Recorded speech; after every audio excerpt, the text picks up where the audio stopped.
বাংলার ঐতিহ্যকে ধারণ করার জন্য এই পিঠা উৎসবের আজকে আয়োজন করা হয়েছে। পিঠাগুলো অনেক মজাদার এবং আমি এই পরিবেশটা খুব উপভোগ করছি। চাইনিজ খাবার থেকে বাঙালি খাবারগুলো অনেক বেটার। শুভ্রতায় ভরা মিষ্টি ঐতিহ্যের আরেক নাম পিঠা।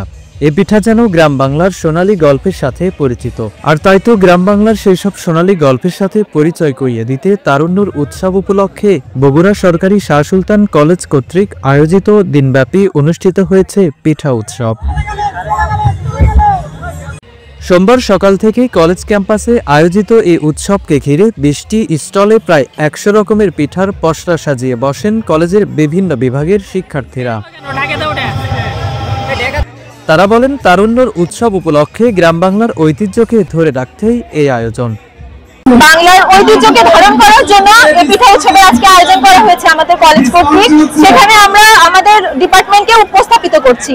এখানে আমাদের অনেক ধরনের পিঠা আছে, প্রায় ঝিনুক পিঠা থেকে শুরু করে 10 থেকে 12 ধরনের পিঠা আছে। আর আমাদের সকাল থেকে আলহামদুলিল্লাহ এত ভালো সেল হচ্ছে যে অর্ধেক পিঠাই আমাদের সেল হয়ে গেছে। আমরা এটা তারুণ্যের উৎসব। আমরা এখানে মোটামুটি আমাদের এখানে 12 ধরনের পিঠা আছে, যেমন পুলি পিঠা, ঝাল পুলি, মিষ্টি পুলি, দই পেঁয়াজা, সুজির পিঠা, পাটিসাপটা, জামাই পিঠা, তেল পিঠা, এমন কিছু আইটেম আছে। গতবার উৎসব হয়েছে কিন্তু এতটা জমজমাট না। এবার যে জমজমাট আয়োজন করেছে এটা আমাদের জন্য আসলে কি বলবো, ভালো লাগছে। আমাদের ভালো রকমের রেসপন্স পাচ্ছি, সবাই এখানে আসছে এবং সবাই ভালো রিভিউ দিচ্ছে। আধুনিকতার সাথে সাথে আমরা যারা শহরে থাকি, এই বিভিন্ন ধরনের যে পিঠা এগুলো আমরা তো শহরে প্রতিনিয়ত পাই না। প্রতি বছর পিঠার একটা স্বাদ নিতে পারি, আমাদের যে পুরানো ঐতিহ্যকে এটা আমরা ভুলে না যাই। আমাদের বাংলা যে সাহিত্য আছে, আমাদের বাংলা কাব্য যে আছে, ওগুলোর উপরে ভিত্তি করে আমরা এই পিঠাগুলোর নামটা দিয়েছি। কলেজ কর্তৃপক্ষ অনেক সুন্দর একটা আয়োজন করছে। প্রতি বছরের মতো আমরা চাই আগামীতে এরকম আরো জমকালো আয়োজন হোক, আরো সুন্দরভাবে গোছানোভাবে হোক। আমরা সবাই অংশগ্রহণ করবো এবং উৎসবের মাধ্যমে আমরা এই দিনটি পালন করবো। এছাড়াও পিঠা উৎসব মেলায় ঘুরতে এসে শিক্ষার্থী ও দর্শনার্থীরাও জানালেন তাদের অনুভূতির কথা। অনেক ভালো লাগতেছে আর কি, অনেক ঘুরে ঘুরে দেখলাম, সব পিঠাগুলো অনেক সুন্দর। চাইনিজ খাবার থেকে বাঙালি খাবারগুলো অনেক বেটার। আমি এখানে মূলত ঘুরতে এসেছি আজকে শাহ সুলতান কলেজে, আর এখানকার পিঠা উৎসবটা আমি খুব এনজয় করছি। বিভিন্ন ধরনের বাঙালি পিঠা এখানে পাওয়া যাচ্ছে সব স্টলে, আর পিঠাগুলো অনেক মজাদার এবং আমি এই পরিবেশটা খুব উপভোগ করছি। প্রতি বছরই এই পিঠা উৎসব হয়ে থাকে সরকারি শাহ সুলতান কলেজে। অবশ্যই এটা একটা ভালো লাগার বিষয়, আমরা অনেক আনন্দ উপভোগ করতেছি। আসলে পিঠা উৎসব এটা হচ্ছে আমাদের বাঙালি জাতির ঐতিহ্য। এটা গ্রামে পাওয়া গেলেও এখন শহরে অনেক জায়গায় পাওয়া যায় না। প্রতি বছর এই উৎসবকে কেন্দ্র করে শিক্ষার্থী এবং শিক্ষকদের মাঝে আলাদা একটা সংযোগ তৈরির পাশাপাশি এ যুগে মোবাইল আসক্তি থেকে বেরিয়ে শিক্ষার্থীরা ঐতিহ্যকে তুলে ধরায় খুশি শিক্ষকরাও। এখানে এমন তারুণ্যের উৎসবের আয়োজনে যারা সম্পৃক্ত হয়েছে, যারা আয়োজন করেছে তাদেরকে সাধুবাদ জানাই।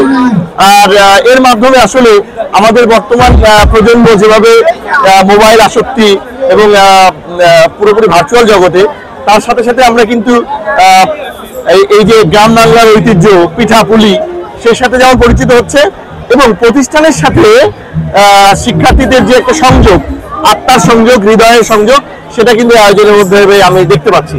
এই আয়োজনের মাধ্যমে তারা নিজেদেরকে প্রচার করে দিয়েছে, এটা দেখে ভালো লাগছে। এই আয়োজনের মাধ্যমে আসলে পড়াশোনার পাশাপাশি সামাজিক দায়বদ্ধতাগুলো আরো বিকশিত হবে, আরো শিক্ষার্থীরা নিজেদেরকে সমাজের সাথে সম্পৃক্ত করতে পারবে বলে আমি মনে করি। শীত মৌসুমে পিঠা পুলি আমাদের আগে গ্রামে এই ঐতিহ্যটা ছিল। আমাদের জামাইরা মেয়েরা তার বাবার বাসায় আসতো পিঠা খাইতে। এই দিনের প্রযুক্তি যন্ত্রপাতির চাপে আমরা এখানে ভুলে যেতে বসেছি, সুতরাং এটা আমাদের চলে এসছে।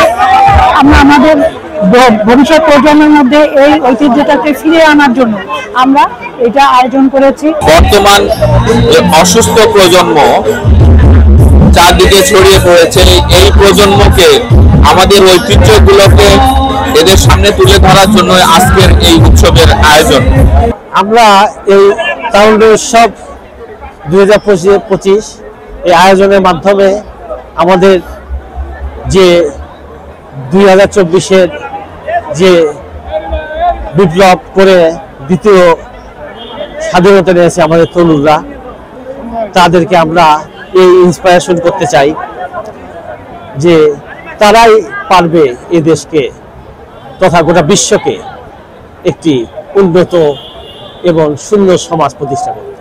আমাদের যে লোক ঐতিহ্য আছে, আমাদের প্রথা রীতিনীতি, আমাদের বাংলাদেশের সংস্কৃতি, এবং এই সংস্কৃতিকে ধারণ করেই তারা গ্লোবালাইজেশন হবে, তারা গোটা পৃথিবীতে ছড়ায় দিবে। এছাড়াও এই উৎসবকে কেন্দ্র করে সাংস্কৃতিক অনুষ্ঠানের আয়োজনও করা হয়েছে।